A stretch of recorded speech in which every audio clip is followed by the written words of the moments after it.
Brad Pasternak from Riverside Life, and today I'm on Cedar Creek.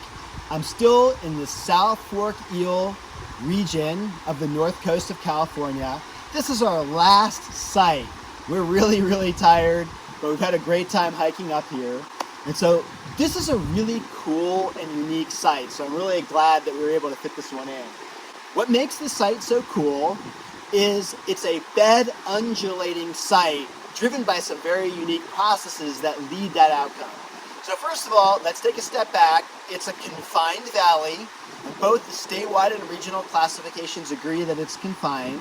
And then if you look at the substrate, especially in the distance, you can see the gravel and cobble substrate.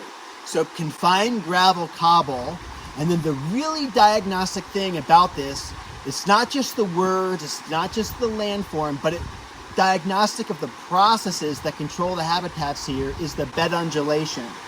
So let's turn the camera a little bit and look at that opposite bank, and what you can see there is the bedrock.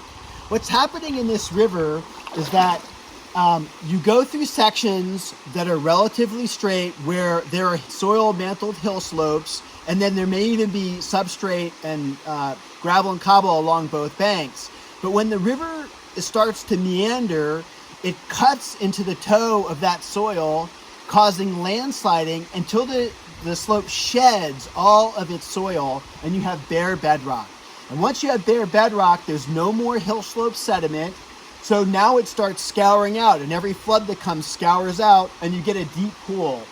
The site that we're standing at is not particularly deep, but boy, the next one is quite deep. And as you go down, you alternate between what you see in the background, which are these really alluvial, like sediment-rich, gravel cobble, plain bed or riffle sites, then alternating with the pools.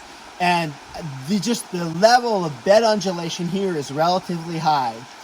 For those interested in the statewide data, this has a value for the coefficient of variation of bed undulation of 0.35. What's interesting, if I get really nerdy into the details, is that for the regional classification, the cutoff is 0.32.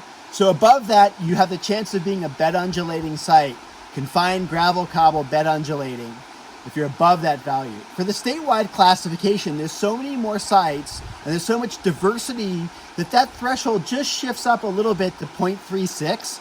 And so this site falls into the uniform class, not the bed undulating class. And again, that just affirms that when you look at a site, its regional context is very important. So for this region, this is a bed undulating site, whereas relative to the whole state, it's a confined gravel cobble uniform. But I really think that the regional classification is what you really want to focus on when you're thinking about environmental flows, restoration, and habitat assessment. So let me just leave you with the key thought here.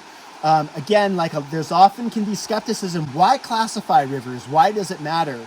And to me, the site is really inspiring because it reminds me that it's not just words, but these words relate to the processes that drive the changes in dynamism and habitat diversity of the site.